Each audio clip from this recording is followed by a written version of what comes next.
We've seen some pretty impactful trades over the years, trades that turned constant underachievers into yearly contenders. Trades that made good teams, great teams, and sometimes, almost every year, we see a trade take place that turns teams into champions. And sometimes, these moves are ones that are both sneaky and underrated, which end up becoming the team's saving grace when the going gets rough. There's been some pretty impactful trades made over the years that have turned teams into the champions that we know of today. So we'll be looking back on 5 of those trades that turned teams into champions.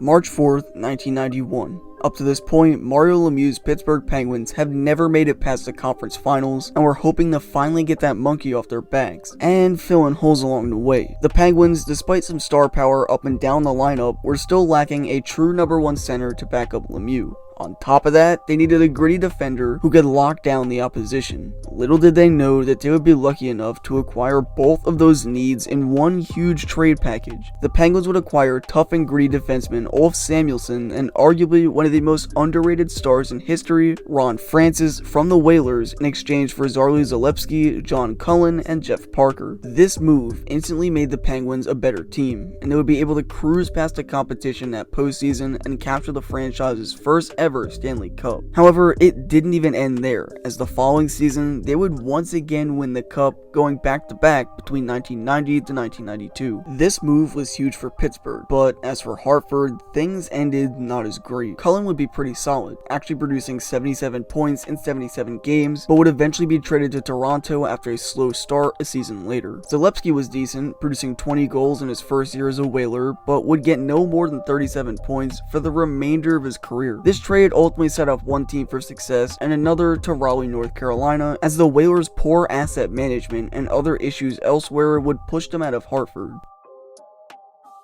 This next trade made by the New York Rangers is more about the significance more than anything, as this took more than 1 year to truly unfold. But in 1991, Mark Messier would be dealt to the Rangers in exchange for Bernie Nichols, Louis DeBrusque, and a first-round pick which ended up becoming Steve Rice. The Rangers were in desperate need of leadership and a winning mentality. Up to this point, the team hasn't won a cup since 1940, and since Mark Messier knows a thing or two about a winning culture, he was brought in to lead the pack. 2 years would roll by, and after acquiring Glenn Anderson and Craig McTavish, the magical run of 1994 would take place. And between Messier guaranteeing a win in Game 6, then scoring a hat trick to top it off, or Stephane Matteau's memorable goal and call, this team was something special and would take down the Vancouver Canucks to win the franchise's first cup since the 1940s. All of which wouldn't have been possible if it wasn't for the acquisition of Mark Messier. Now, as for Edmonton here, losing Messier stung. They would also end up dealing away Grant Fuhr, Yari Curry, and Paul Coffey, marking an end of a dominant era of Oilers hockey. Bernie Nichols will do fairly well, but as for Rice and DeBrusque, they never were truly able to leave any type of mark on the game.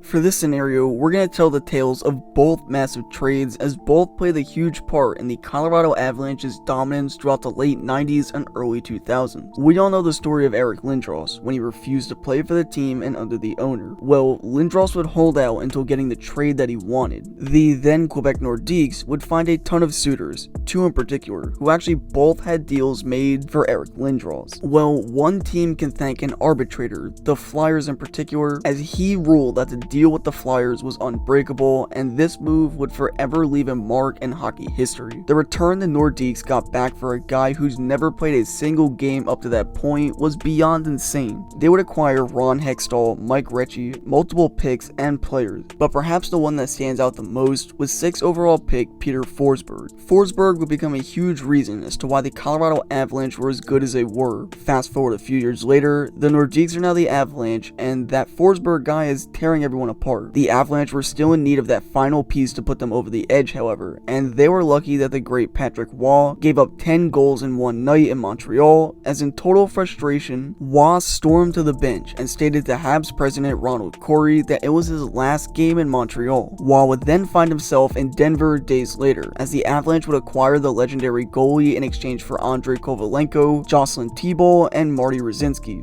That same year, the newly formed Avalanche, with Waugh now at at the helm, would take home Lord Stanley's Cup and would actually go on to do it again a few years later with Ray Bourque in 2001. As for Montreal, well, losing a guy like Waugh is going to leave a giant hole in your roster that is hard to fill. So hard that the team still has yet to make the final to this day since the deal was made. All three players had long-term careers, but never really worked out in Montreal.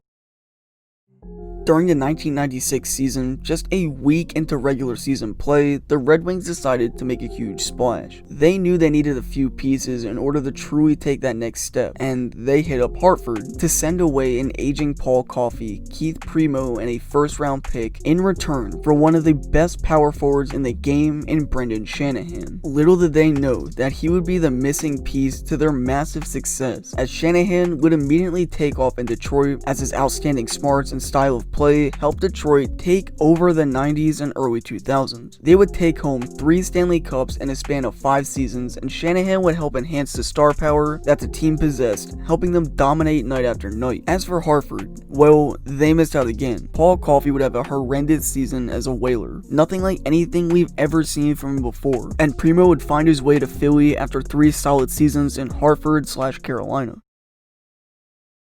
Finally, this story of this trade is amazing, as it was really a chance of luck that ended up emerging as a superstar. A year prior in 1970, the California Golden Seals would ship off their 1971 first-round pick to Montreal. Well, 1971 came, and that pick ended up becoming the first overall selection, and an already stacked Canadiens team now had a chance at 2 superstars, Guy Lafleur or Marcel Dionne. They would select Guy Lafleur, but Lafleur would actually have a slow start to his career. His first 3 years were pretty average at best, at least according to his set standards by the media, that is. The pressure got to him until he was told to just ignore them and do his thing. And he did just that and popped off. He would almost double his totals the following year and would take the league by storm. His burst of speed and his hammer of a shot helped Montreal win 4 straight Stanley Cups and eventually a 5th one as well. As for the Golden Seals, well, they ended up folding as an organization and didn't see a return until the 90s as the newly formed San Jose Sharks. Lafleur would become a Hall of Famer and a legend in Montreal. Safe to say, Montreal lucked out. This just goes to show how every trade made can leave an impact on the game in one way or another. In this case, the trades made eventually helped them become champions, something few teams are able to accomplish. But this is just another example of how important asset management has become, because all it takes is one prospect, pick, or player involved in the deal to make a team go from the bottom to the top. Can't really hear what Jeremy says because I got my 2 Stanley Cup rings plugged in my ear.